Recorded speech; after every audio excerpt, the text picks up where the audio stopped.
Hi everyone and welcome to today's episode. So today I'm going to talk about something that is really dear to me, and it's fatherhood. Yep, as we all know, it's a role filled with responsibility, love and challenges, and loads of lessons. Many of us that struggle with finding that balance between being the strong, disciplined protector and warm, approachable guide. But what does it truly mean to be a father? How can we ensure that our children feel safe coming to us while also instilling the values they need to navigate life?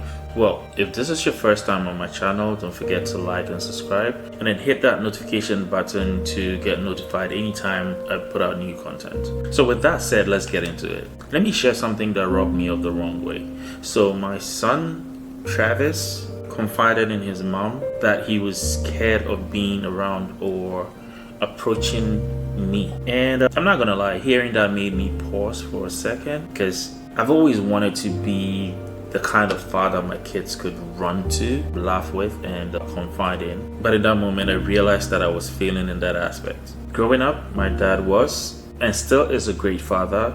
He provided, he protected, and he disciplined. That I need to stress on. He really disciplined me. Well, I guess I was the one who had or experienced the majority of that discipline, because my siblings were pretty cool and chill. I was the one who was like probably all over the place, or maybe it was different. That's a story for another day. But I would say that he was strict in a good way, because a lot of the time when we talk about parents being strict, we always think of them as being, oh, everything you say or do, they have a problem with it, they don't allow you to do certain things. No, but my dad wasn't like that, or both parents weren't like that. But I say strict in the sense that I guess being the father or being the man that he is or was, whatever it is, he still is that man. And based on the kind of upbringing he had and where he grew up, you can't fault him. He was the best father that he could be and still is, with the limited resources that he had available.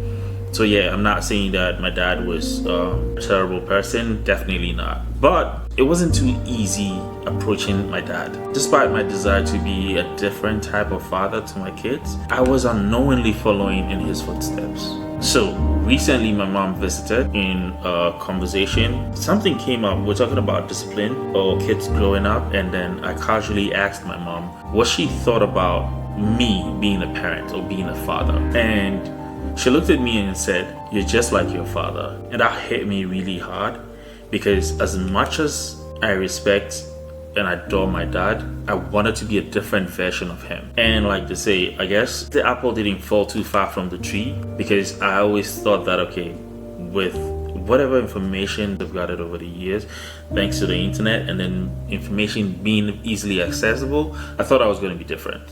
Or I thought that I was being a different father. I try to be strict, or not strict, maybe that's not the word. I try to be firm because I'm a father of 3 boys. And for me, that's a big deal. The world in itself already has its view on men and how men are treated and all that. So I get extra protective anytime it comes to making sure that they do the right thing or they're on the right path, right? But like I said, I wanted to be that type of father that my sons could easily approach. Kevin, the little one, he doesn't care. Like he's a different breed. Like he's stubborn, he's sweet. Like even when I correct him or sort of like try to discipline him, he gets sad for a bit and then he's all in my space again. But the realization set me on a journey of self-reflection, and I know I'm not alone in this. I know there are other fathers who probably feel this way, if not worse.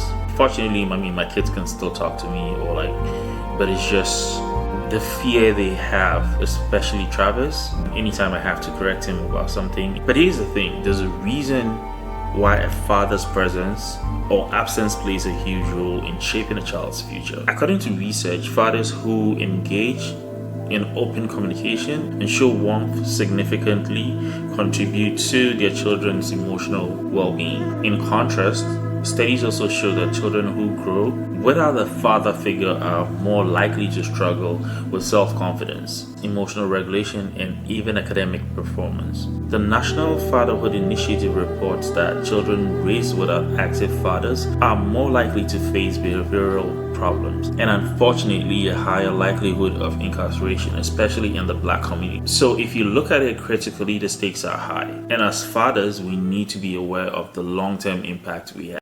One of the biggest misconceptions about fatherhood is that being strict means being distant. But the truth is, you can be firm without being feared. You can discipline while still being the person your kids feel safe talking to. The question is, how do we strike that balance? Obviously, we have to set boundaries. Rules are important. Kids need structure, but enforcing those rules should come with explanations and understanding, not just consequences. And this is a tough one, showing emotion. It's okay to be vulnerable with your kids. We should let them see that dads can feel, laugh, and even apologize when necessary. Secondly, being present beyond discipline. Fellas, if the only time we interact with our child or children is when they are in trouble, they will associate us with negativity. Make time for casual, fun moments together. A lot of us find difficulties in doing that because of how we grew up. It is fine, but at the same time it's not. In our era, we went through what we went through, but in this new generation, or with this generation, we need to do better. So if you ask me, I don't think fatherhood is about being feared. It's about being respected. And respect is built through connection. In the Black community, the presence of a father is often the difference between stability and struggle. According to the US Department of Justice, nearly 70% of Black children raised without a father are at a high risk of incarceration. We definitely cannot ignore these numbers. And yet, despite how crucial fathers are, we don't get the recognition we deserve. Look at Father's Day, for instance. It doesn't get nearly the same celebration as Mother's Day. It doesn't even get the same recognition as Halloween. And that's not to take away anything from mothers, because they do an amazing job. Motherhood is a totally different world, and yes, we do appreciate that. And I respect mothers and motherhood a lot because they are incredible. But the contributions of a father often go unnoticed. That's what I'm trying to say. So if no one tells you this enough, to all the fathers out there and potential fathers, you're important. Your presence matters. And the work you put in today will shape generations to come. Let's not forget that. Coming from West Africa and precisely Ghana, I've seen a different approach to parenting.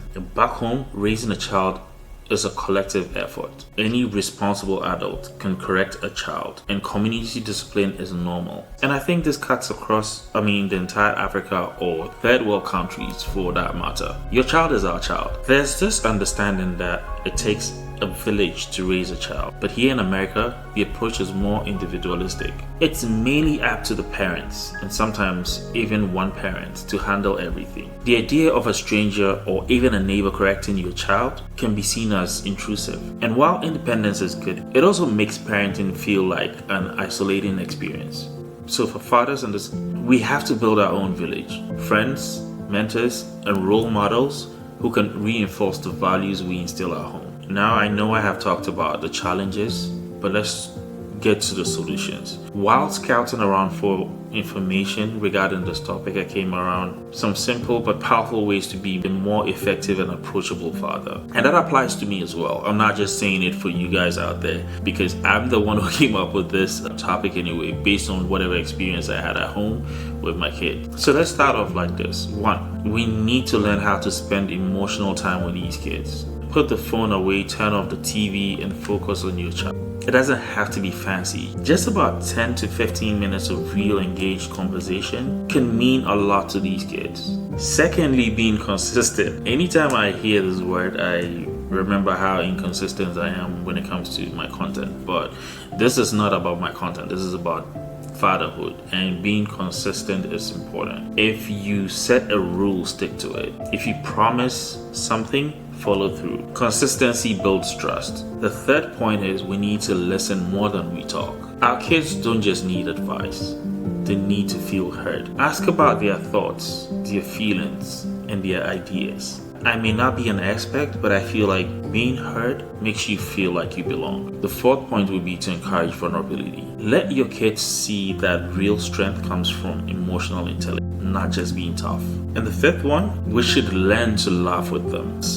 And fathers out there, we don't just have to be the disciplinarian. Share jokes, play games, and make memories together. Fatherhood is about showing up fully, intentionally, with love. And like I said, all these points that I just mentioned are things that I'm looking to practice myself, because I don't want this relationship that I have with my kids to continue the kind of relationship where they're scared to approach me. I know I'm not the type who smiles a lot. I always seem to have this moody look, but it's not my fault. I may need a therapist to get certain things corrected from my past, but for now I need to focus on these kids as well. But let's be real for a second. Fatherhood isn't always smooth sailing. Yeah, it is true. Life gets busy, but scheduling quality time, like I said before, even if it's 10 to 15 minutes a day, can bridge that gap. Work is important, but remember, your kids need you more than they need more money. Thirdly, dealing with respect. Discipline should be about teaching, not controlling. If kids feel heard and respected, they'll be more likely to listen. Especially in this country, that's what I've noticed. Let's not take away the fact that the challenges are real, but so are the solutions. It all starts with being intentional.